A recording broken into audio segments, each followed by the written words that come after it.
En el Antiguo Testamento encontramos una colección de documentos conocidos como libros proféticos. Son el registro de una serie de revelaciones de parte de Dios y se dividen por su extensión entre profetas mayores y menores. Hoy empezamos a descubrir uno de esos libros, más precisamente el último de los llamados profetas mayores. Es el libro de Daniel, uno de los profetas más conocidos por aquel relato de la cueva de los leones. ¿Recuerdan?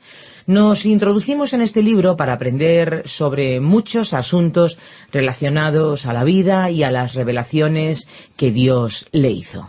Seguramente aquellos que nos escuchan se sorprenderán de todo lo que Dios nos quiere comunicar en este libro a través de lo que vivió Daniel y también el mensaje que recibió de parte de Dios.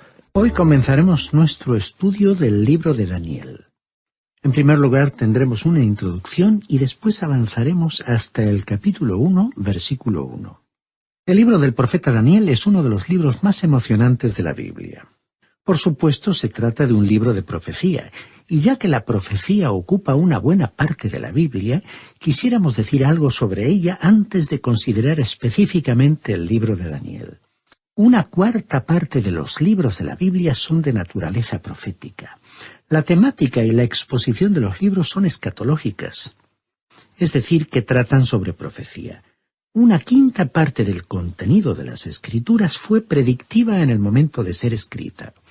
Una gran parte de esta ya ha sido cumplida. Por lo tanto, la profecía de la Biblia puede ser dividida en dos partes, y la profecía que no ha sido aún cumplida. En el libro de Daniel encontraremos mucha profecía que ya se ha cumplido. Hay ciertos grandes temas de profecía y todos ellos son como grandes aviones que se acercan al aeropuerto provenientes de todas las partes del mundo. Uno puede leer en el libro de Apocalipsis y ver allí estos grandes temas que llegan a su cumplimiento final. El Señor Jesucristo es el tema principal de la profecía. Otros temas incluyen a Israel, las naciones no judías, el mal, Satanás, el hombre de pecado, el período de la gran tribulación y cómo terminará la edad presente. La Iglesia es también un tema de la profecía. Sin embargo, la Iglesia no se encuentra mencionada en el Antiguo Testamento y por lo tanto no habrá ninguna referencia a ella en el libro de Daniel. Y después tenemos los temas del reino, el milenio y la eternidad futura. Estos son los grandes temas de la profecía. No creemos que alguien pueda tener una perspectiva completa de la Biblia o ser un estudiante completo y equilibrado de la Biblia sin un conocimiento de escatología o profecía. Y el descuido del estudio de la profecía ha producido algunos resultados perjudiciales que creemos son evidentes en la actualidad. Muchos de los cultos se han desviado en ciertas áreas proféticas. Esto se debe principalmente a que la enseñanza de la profecía ha sido descuidada por las grandes denominaciones. Esto se debe principalmente a que la enseñanza de la profecía ha sido descuidada por los grandes grupos organizados de iglesias. El Dr. Hodge, un gran teólogo de la Universidad de Princeton, hizo la siguiente declaración y citamos sus palabras.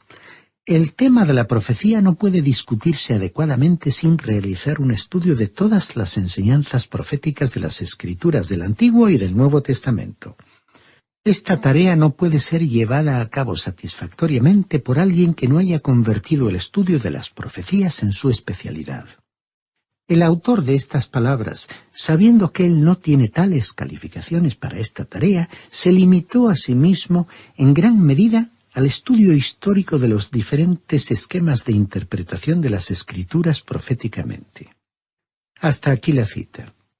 Esta fue seguramente una admisión sorprendente y triste por parte del Dr. Hodge.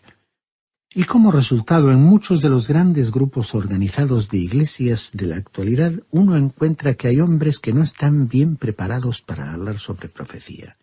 Y por supuesto, ellos lo rechazan y lo dejan de lado como si fuera un tema sin importancia. Y aquellos que sí se han implicado en la profecía, con frecuencia producen conclusiones que son sensacionalistas o revelan fanatismo. El libro de Daniel, especialmente, ha sido el tema de muchos escritores de profecías sensacionalistas. El libro de Daniel es muy importante y por lo tanto ha sido objeto de los ataques especiales de Satanás de la misma manera que el libro de Isaías. Isaías ha sido llamado el príncipe de los profetas, y nos agradaría decir que Daniel entonces habría sido el rey de los profetas. Ambas profecías son muy importantes en las Sagradas Escrituras y han sido atacadas especialmente por los no creyentes. El libro de Daniel ha sido por años el campo de batalla entre los eruditos conservadores y críticos, y mucha de la controversia ha tenido que ver con la fijación de la fecha de la escritura del libro. Porfirio, un hereje del III siglo, declaró que el libro de Daniel era una falsificación escrita durante el tiempo de Antíoco Epífanes y de los Macabeos, alrededor del año 170 a.C., casi 400 años después de haber vivido Daniel. Bueno, los críticos alemanes aprovecharon y junto con el Dr. Drever han desarrollado esta clase de crítica. Estos críticos, así como también los no creyentes de nuestros días, asumen la premisa de que lo sobrenatural no existe. Considerando que la presciencia es sobrenatural, por lo tanto, no puede haber predicciones ni profecías. Pero lo interesante es que la Septuaginta, la versión griega del Antiguo Testamento, fue traducida antes del período de Antíoco Epífanes y contiene el libro de Daniel. Esa es la razón por la cual los eruditos críticos han ignorado un testimonio similar muy claro de los manuscritos del Mar Muerto. Los rollos del Mar Muerto confirman el hecho de que hubo un solo autor del libro de Isaías. Los críticos han querido argumentar que había 2 o 3 Isaías que escribieron dicho libro. Los manuscritos del Mar Muerto están muy vivos en el ambiente intelectual y refutan la crítica en ese punto. Es interesante notar cómo esas cuestiones que surgen con respecto a la Biblia tienen su respuesta en el transcurso del tiempo. El hereje y el crítico siempre actúan en un área de la Biblia donde en el presente nosotros no tenemos un conocimiento completo. Así que todos pueden especular y usted puede especular de la forma que quiera. Y generalmente la especulación toma el camino equivocado. Sin embargo, con el tiempo, la palabra de Dios prueba su exactitud. El historiador Flavio Josefo, en su libro Antigüedades de los Judíos, también registró un incidente ocurrido durante la época de Alejandro Magno, que apoyó el origen temprano del libro de Daniel.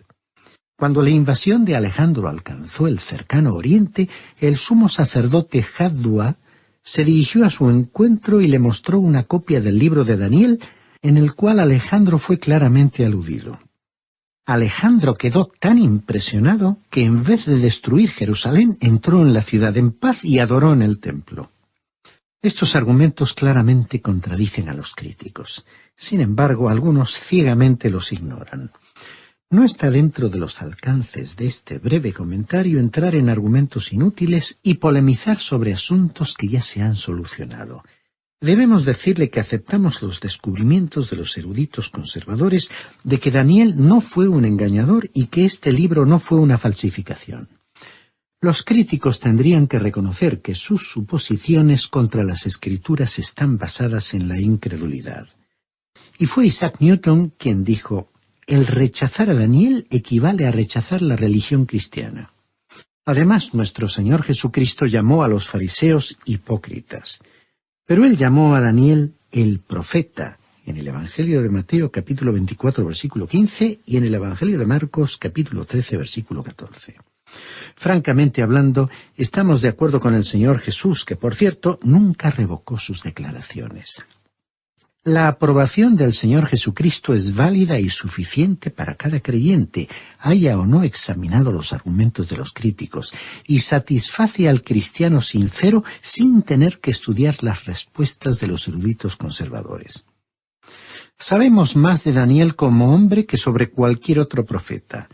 Él ofreció un relato personal de su vida desde el tiempo en que fue llevado cautivo a Babilonia en el 3er año del rey Joacim, alrededor del año 606 a.C., donde permaneció hasta el 1er año del rey Ciro, alrededor del año 536 a.C. La vida y el ministerio de Daniel llenaron la totalidad de los 70 años del cautiverio.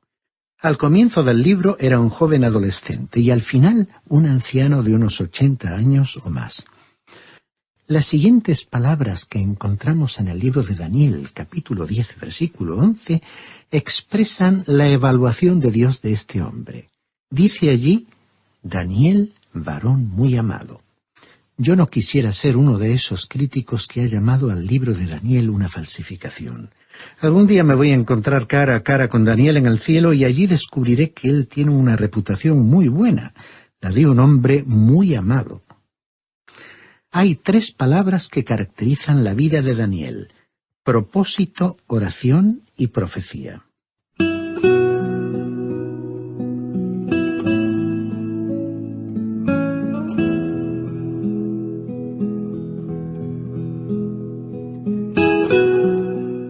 En primer lugar, Daniel era un hombre de propósito, como podemos ver en Daniel capítulo 1, versículo 8 y en el capítulo 6, versículo 10.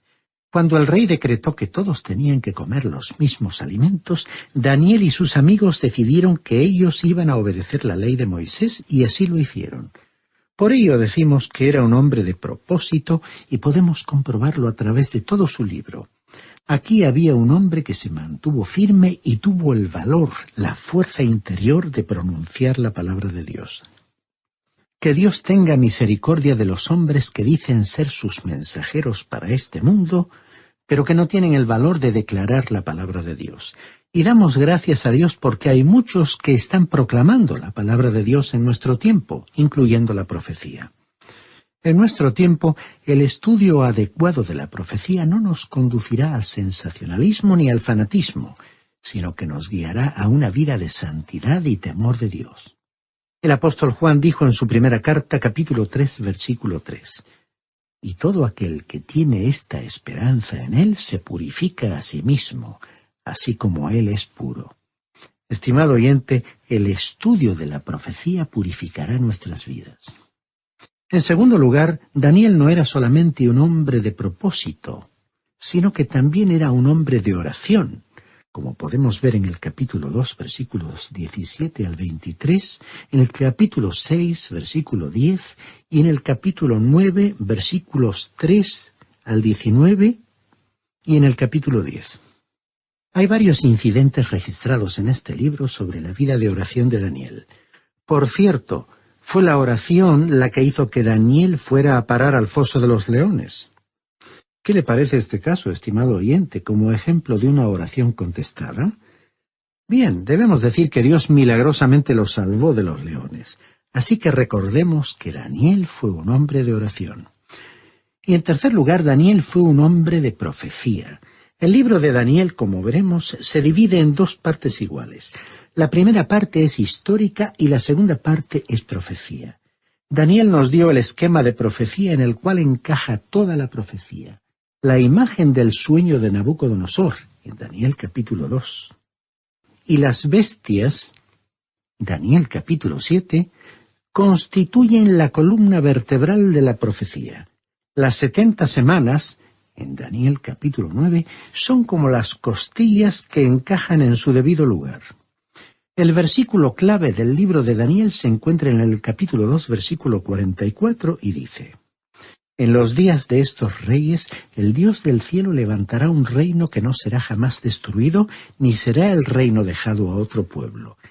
Desmenuzará y consumirá a todos estos reinos, pero él permanecerá para siempre». El doctor Campbell Morgan sugirió el siguiente tema para el libro de Daniel: el continuo gobierno de Dios en el gobierno del mundo. Este es el libro de la soberanía universal de Dios. La profecía está aquí entretejida con la historia para mostrar que Dios está anulando la idolatría, la blasfemia, la obstinación y la intolerancia de las naciones. Más específicamente, Daniel capítulo 12, versículo 4, une los tiempos de las naciones no judías y el tiempo del fin para la nación de Israel en el período de la gran tribulación.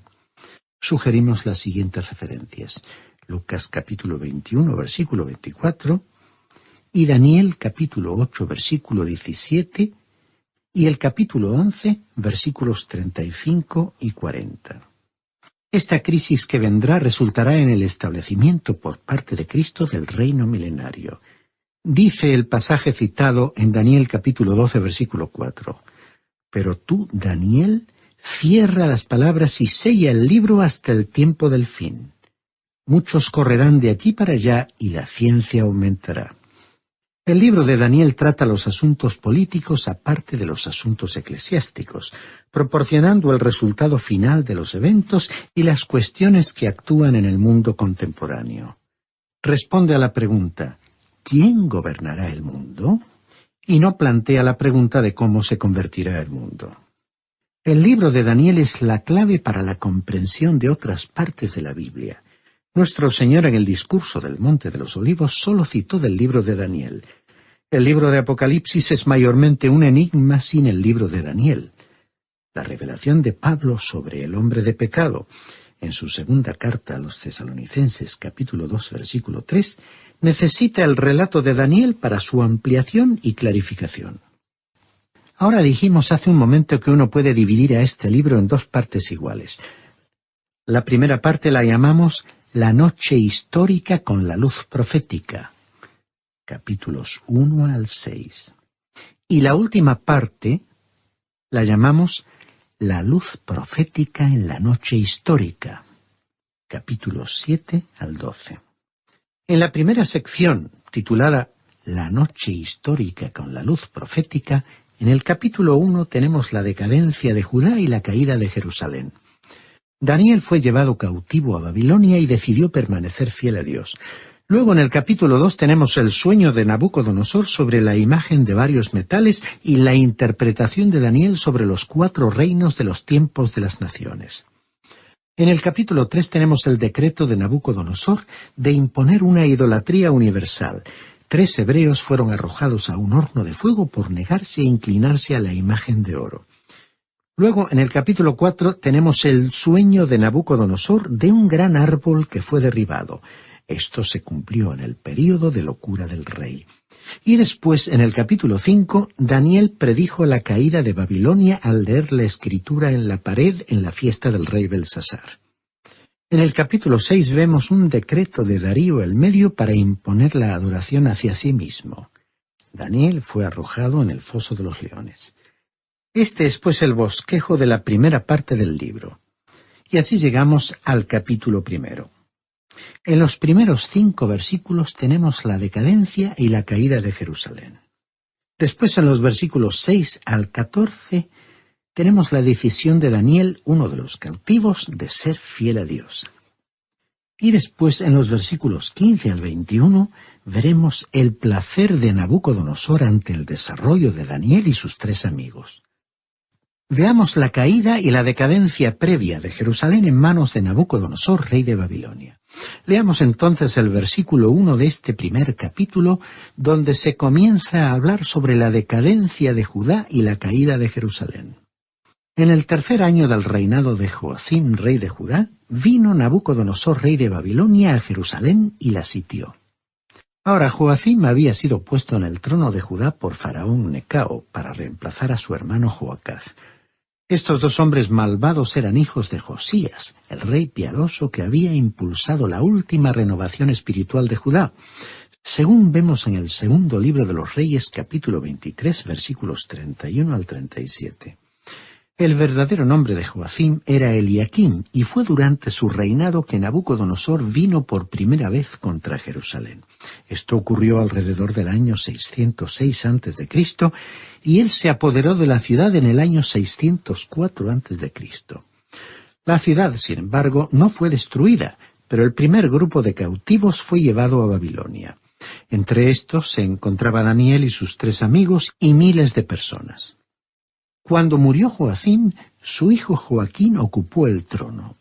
Este se rebeló contra Nabucodonosor, quien en el año 598 sitió a Jerusalén nuevamente.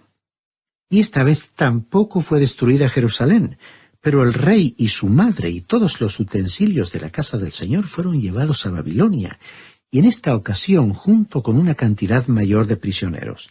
Evidentemente, entre los que formaban este último grupo estaba Ezequiel, según vemos en el segundo libro de los Reyes, capítulo 24, versículos 6 al 16. Ahora Sedequías, el tío de Joaquín, quien fue hecho rey posteriormente, también se rebeló contra Nabucodonosor, y esta vez Nabucodonosor vino contra la ciudad, destruyó el templo e incendió a Jerusalén. Los hijos de Sedequías fueron asesinados en su presencia y a él se le arrancaron los ojos, según vemos en el segundo libro de los Reyes, capítulo 25, versículo 7. Este último rey fue conducido al cautiverio junto con la deportación final alrededor del año 588 o 587 a.C. Y todo esto, por cierto, ocurrió en cumplimiento de la profecía de Jeremías en su libro, capítulo 25, versículos 8 al 13.